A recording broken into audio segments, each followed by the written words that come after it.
Net সেটের যারা নতুন পরীক্ষার্থী তাদের জন্য একটি তথ্য দিয়ে রাখি। সাবজেক্টে 10টা ইউনিট আছে। এই 10টা ইউনিটের উপর ভিত্তি করে আমার 3 খণ্ডের বই আছে। তো প্রথম খণ্ডে আছে 1, 2, 3, আর দ্বিতীয় খণ্ডে আছে 4, 5, 6, আর 3 নম্বর খণ্ডে আছে 7, 8, 9, 10। তো যাই হোক, প্রথম খণ্ডে কি আছে আমি দেখাতে চাই। 1 নম্বর ইউনিটে আছে আমার বাংলা ভাষার উদ্ভব ও তার ক্রমবিকাশ। দ্বিতীয় ইউনিটে আছে প্রাক আধুনিক বাংলা সাহিত্য। আর তৃতীয় ইউনিটে আছে কাব্য কবিতা। এটা হচ্ছে প্রথম খণ্ড।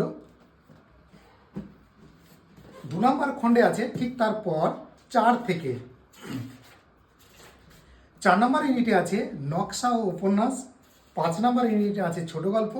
আর 6 নম্বর ইউনিটে আছে নাটক ও প্রহসন। এটা দ্বিতীয় খণ্ড।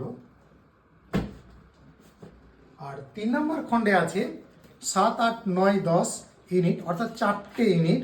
এই বইতে আছে প্রবন্ধ, রম্যরচনা, আত্মজীবনী ও সাময়িকপত্র।